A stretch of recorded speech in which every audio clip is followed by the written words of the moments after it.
Hello everybody. So today you're going to begin with the second unit of this year math class. So finally we're done with the long unit 1 and we completed 3 different parts of unit 1.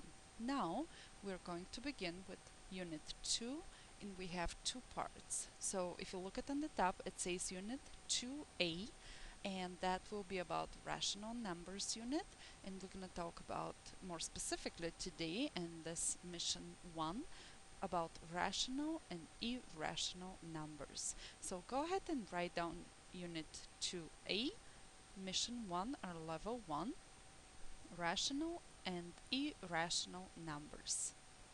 Practice assignment will be practice A worksheet. You will be able to find the assignment attached to Schoology online and in the green basket in the classroom as well. So, when we talk about rational and irrational numbers, first thing we have to classify what it's called real numbers. So the main focus today will be how do we separate the numbers from being rational, irrational, what are real numbers and how do we classify them at all. So go ahead and draw this table. This is the most important thing of this lesson because once you have this and you're able to recognize the numbers to each individual part, you would not have any problems to complete the notes and solve the worksheet.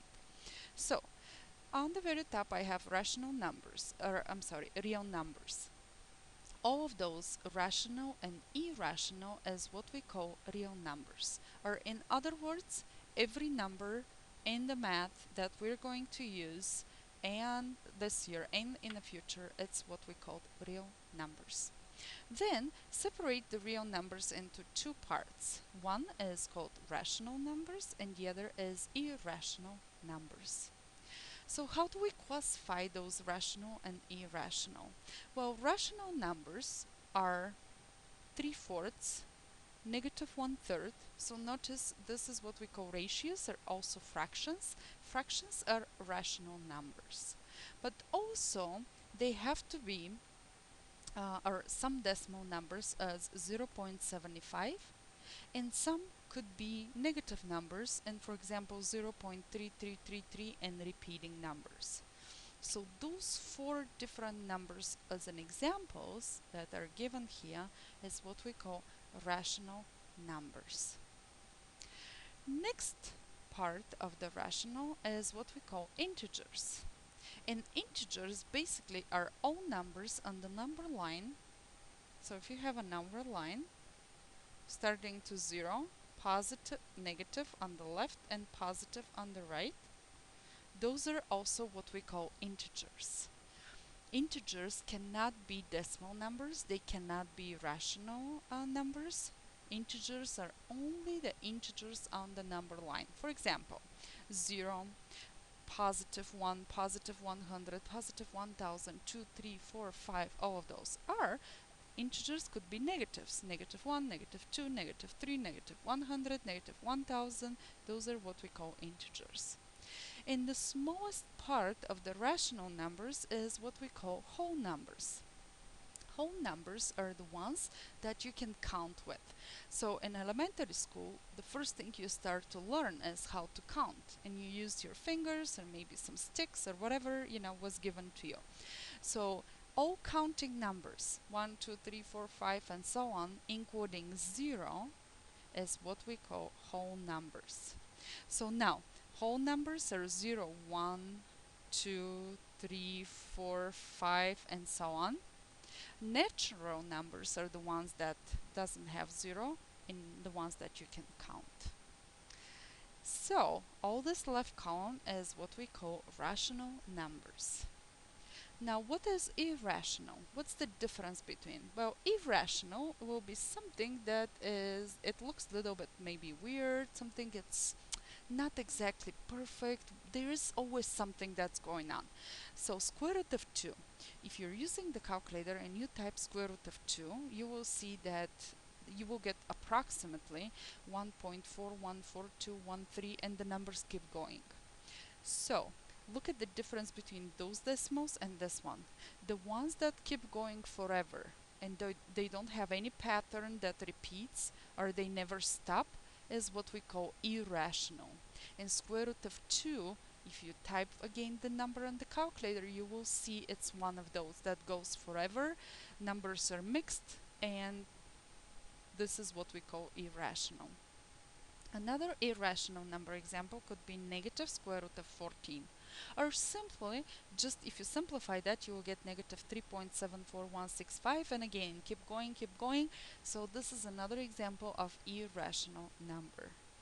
And finally, also one of the big irrational numbers is what we call pi. Pi is irrational because again, pi on the calculator is approximately 3.14, and then just want to show you, maybe type the calculator.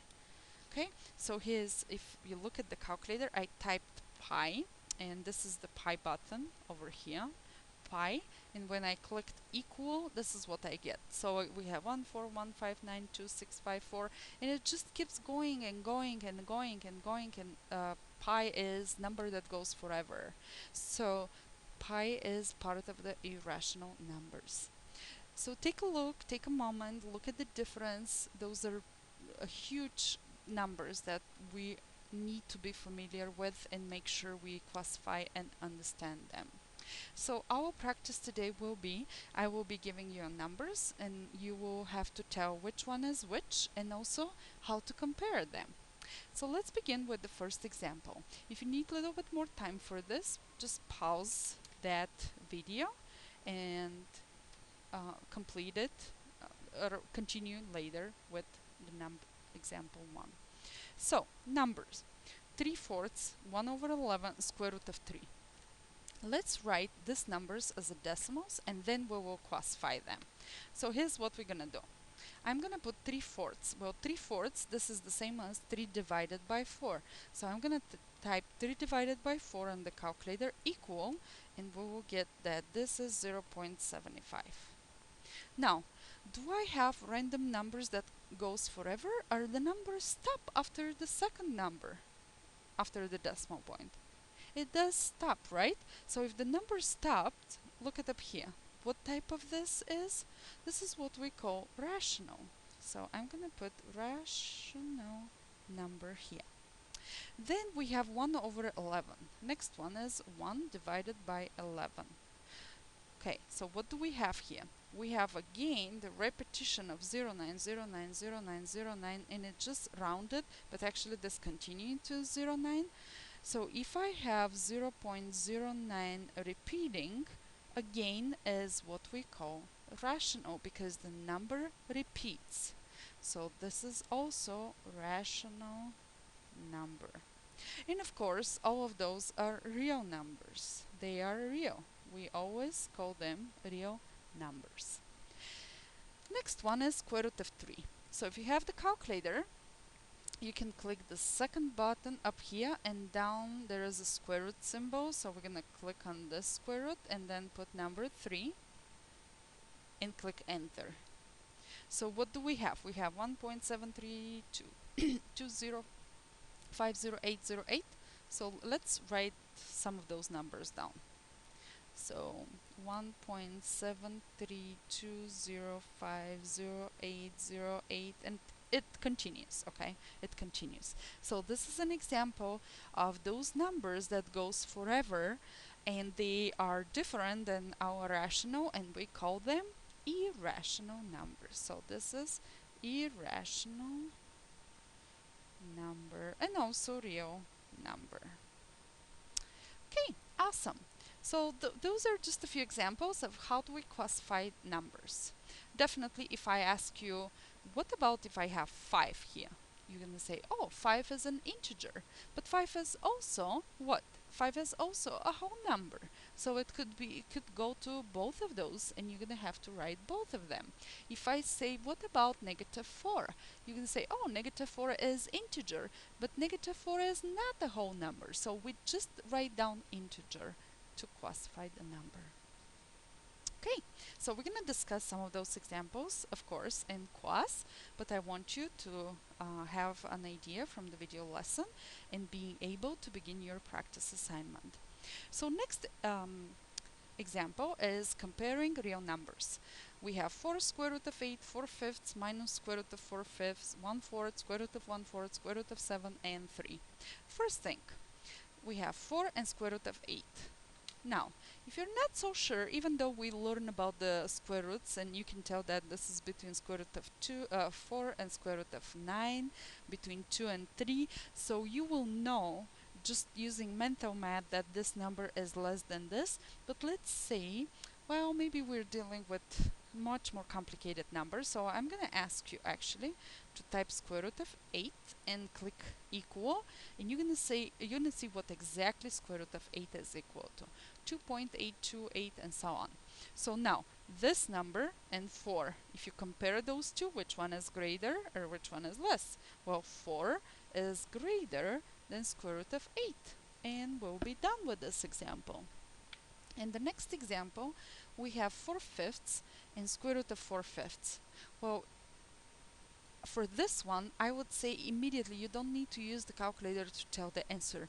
If you take the square root of a number, the number always goes smaller, right? Because if you have 4 and square root of 4, square root of 4 is 2. So definitely the numbers that are the same but one is under the square root is always the smaller. So 4 fifths will be bigger than square root of 4 over 5. Same thing with next example, 1 fourth and square root of 1 fourth. Well, again, if you take the square root of 1 fourth, you make this number much smaller. So 1 fourth itself is greater than that.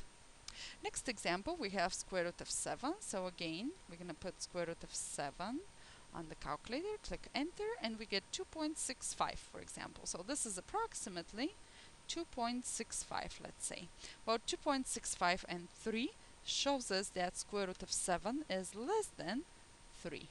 So this is not less or equal, this is just less than 3. Yeah, maybe I should have been careful with this. So this is the answer. Maybe I'm gonna just put those in boxes so you guys will know that there is no equal sign. It's just greater or less. Okay, awesome. So go ahead and pause the video if you need to. I'm gonna move on, and when you're ready, you can just follow me. So next example, we have given some real numbers, and the question again is, go ahead and order those real numbers from least to greatest. Okay, well, let's take a look and see what we have. So if I have 0.471, 0.474, and 0.47. So after this number, basically it's 0, right? So now, when you compare numbers, I want you to look the first number, then compare the second number. If they are all the same, then the final step will be to compare the third number that goes in a row. And before we start putting those together, because it's obvious that 0 is smaller than 1 and 1 is smaller than 4, so we're going to start with this first and then this and then this. Let's calculate what is square root of 0.23. So I'm going to type square root of 0.23 equals, and this gives us, so this is approximately 0.479, and I'm gonna round it to 6. Now look at the number, 4795, and I round it to 6. But also you can round to the second number, which is 0.48. So basically, if we round it here, it shows us that this is the largest number from all 4. So the first number in the row will be the ones that the third number is 0. So 0.470 will be the first one. Then you can put comma, or you can say this is less than. The next number will be 0.471, which is less than, or comma, 0.474. And again, comma, or this is less than, and the final one will be 0.48. So every time when you have the same numbers, I would say if the first number is the same after the decimal point, then look to the second number. If the second number is also the same, then compare the third number until you get to something different and you can say, oh, this one is smaller, so that will be the first number on the line here from least to greatest. Okay, and the last example for today is a square picture has an area of 70 square inches. Just need to minimize a little bit that. What are the dimensions of the picture? Around you, answer to the nearest hundred. So we have a square. It's very important when you read a word problem to underline the most important are the keywords. Because what the square tells us? The square tells us that this side is equal to this, equal to this, equal to this. That's what the square is. All sides are equal to each other. So the area formula of square is a equals a square. Okay? So what do we do now? In order to calculate what is the one side of this picture frame, what are the dimensions, or basically what is one side a equals to, we just need to take the square root of the area. So a will be equal to square root of the whole area. So one side is equal to square root of 70. And let me write this down, square root of 70. So a is equal to square root of 70 is equal to, look at this, oops, sorry, I need to retype that, something went wrong, square root of 70. So it's 8.3666. I will just round it and say approximately 8.4. So this is approximately 8.4 inches. So here are the dimensions. This side is 8.4, this one is 8.4, this side is 8.4, and the final one is 8.4. And with that, we can conclude today's lesson. So again, we had another real life example that you could have used your real numbers, rational and irrational. Thank you for watching the video. I will take more questions during class time, and make sure you make some comments through the math chat if you have something to share with me and your classmates. Okay, thank you. Have a good one.